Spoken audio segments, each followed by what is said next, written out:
Hello, everyone. Happy Friday. How's everyone doing? Again, stuff is not eased up yet, so it's going to be a little shorter live stream, but we do have a couple things to look at. Hope everyone is doing okay today and made it through the week with yesterday's momentum bars to the downside reversal. So, hey, Patrick, good morning. Happy Friday. Happy Friday. Hey, Sterling, good morning. Tony, good morning. Jacob. So, good morning to everybody in the background. There's a lot of people in the background there. They're not jumping on the chat yet. All right, where do we sit? Really, today's big thing is Powell speaking at Jackson Hole. Also, we have a lot of other Fed speakers, either on Bloomberg, on CNBC. So it's a day filled with Fed speak. So just be on your toes for that. JPow does speak at 9:05 Central Time, 10:05 Eastern. The only other thing to really pay attention to is the consumer sentiment numbers, the final numbers for August, and the 5-year and the short-term inflation expectations. Short-term prior was 3.4, expected to drop to 3.3. 5 years was 3, expected to drop to 2.9. Consumer sentiment expected to slightly drop also. So that is key. And then JPow speaking right after that. And the only thing for crude traders are the rig counts.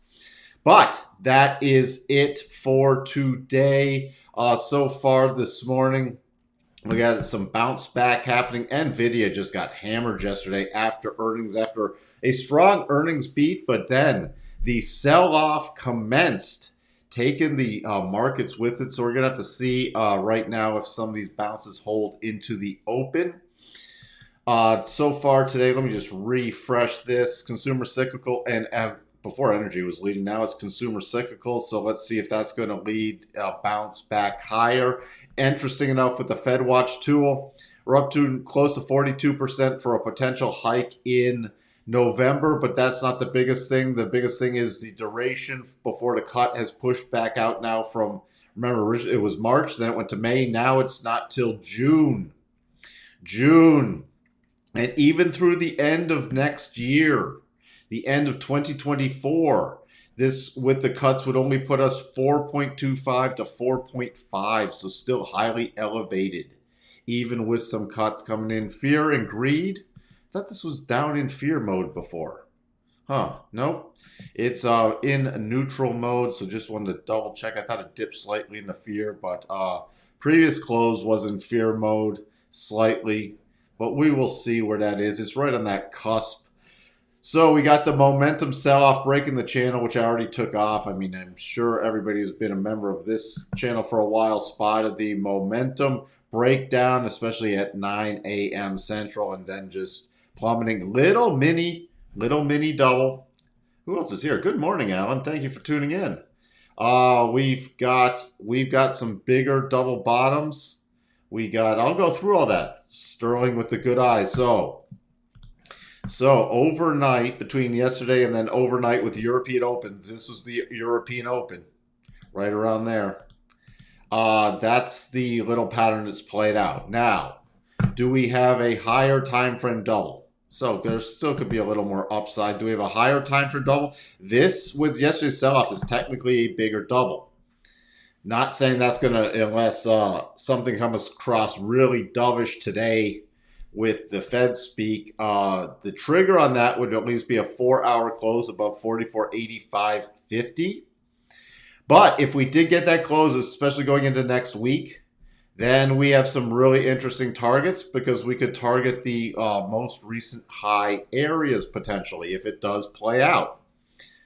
So we had the minor bullish. The minor little bullish, and you can see, which this little rotation does not do anything to invalidate the bigger pattern. And you can even see it on, it is a little lopsided, but this does still count.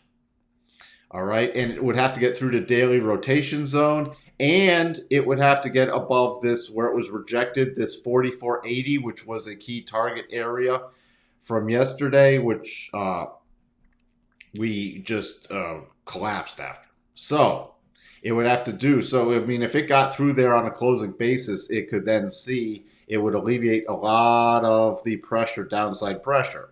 However, that's the only big bullish thing besides a little potential room left on the upside for this little mini pattern.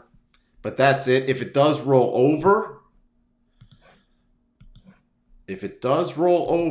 so it held at the 75. You see the close right at that, dip below, and then holding above there. My next target would be 43.67, and then the low area. If we were going to do the harmonics, just to see how that plays out, because I always like to see, and look at this. We have harmonic clusters. So there we go.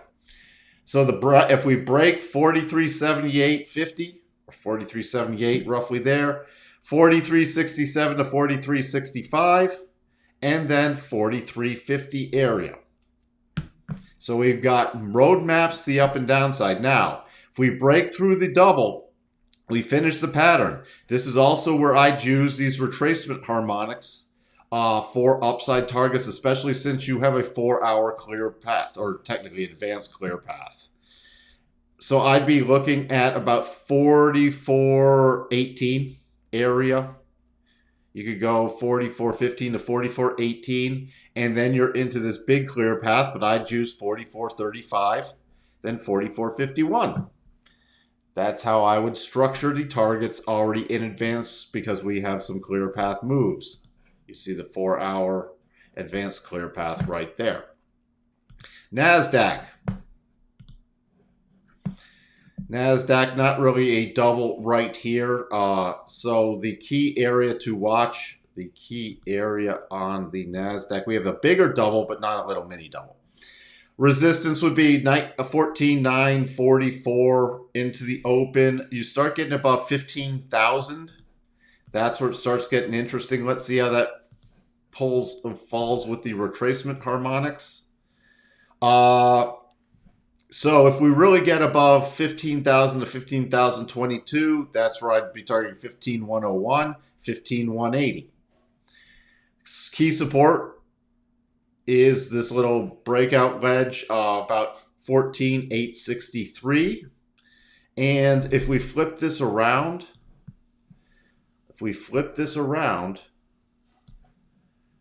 because this did also stall out at 75%. So if we start breaking really below this of 14.8, 14.710.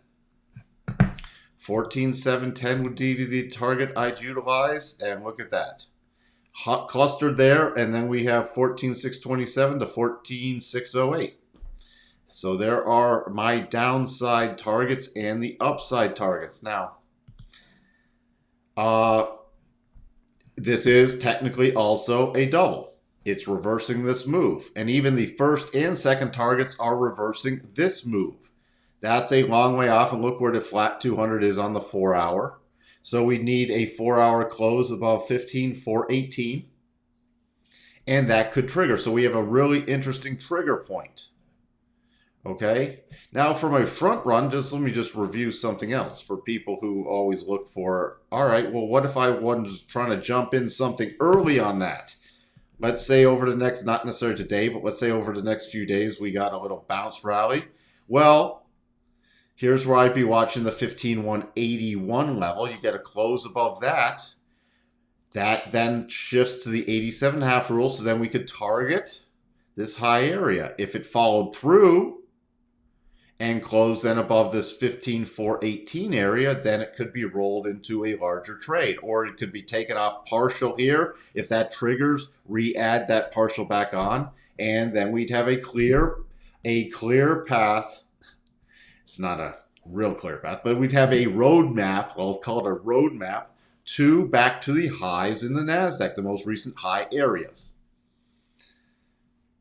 Other than that, if we break down, you still have the big ascending channel. So we have this, and again, I'm going over stuff that's not necessarily just for today. These lower levels and the levels I pointed out earlier, the minor levels, are for today, the bigger picture, just in case you can't always tune in. Now, the Dow yesterday broke below The little support wedge coming right down. Here are the pausing bars technically. If you look at the 4 hour, you can see the pausing bars clearly. Breaking down to 34,116. Before I had the target slightly higher, but we had it extended with this area. So it was 34,139. I'm just showing you what I did. But once we started getting this extended pausing area, I ratcheted down to 34,116 because this was a stronger pausing area, which gave me 34,116. We roll over, take that out, 33,924 to about 33,968 is the next target area. There is no bigger time frame key reversal stuff. The only things that would get me interested back in the Dow from the bullish case is above about 34,780. Other than that, look where the 200 is. This is a major support zone. Not only is it 200, we have that 33,924 harmonic. We have the 62.5 retracement harmonic, and we have two lows, and we have the gap that was prior already filled, but this is a very key area because these lows filled the gap. So on any sell-off, that's very key for the Dow. Now you get that close below 33,828. That kicks in the 87.5 rule, which then we are overall longer term targeting lower prices. The Russell, just in a horizontal channel area with yesterday's reversal. There's not a lot of fantastic patterns in here. So it's really, you have a minor clear path. On any bullish move, I'd be focused on about 1869. And then jumping up to that 4 hour time frame, you got a lot of key resistance between 1880 to 1882. It has to really start getting above about 1882 before I can get into any kind of medium-term bullish mode on there. Still holding the 200 on the daily. If we break below yesterday's lows, targeting last Friday's lows, 1837.8, 1818, 1815, and 1792. The VIX, after yesterday's big ramp up, back to the key 1710 area, pulling back slightly there, but we really have to start getting below about 1665 before I start really watching for some more bullish price action. If it stays elevated up here, especially if it takes out 1720, I'll be looking more so for the bearish plays. The DAX does have a little mini potential double bottom, so we'll be keeping an eye on that going into next week. That's a close above 15,935. And interesting enough, the second target coming right in line with the 62.5 retracement. So if it closed above there, it could continue. Again, that's a way to potentially then roll into a bigger time frame with a remaining position. Other than that, there's no guarantee that this is going to trigger.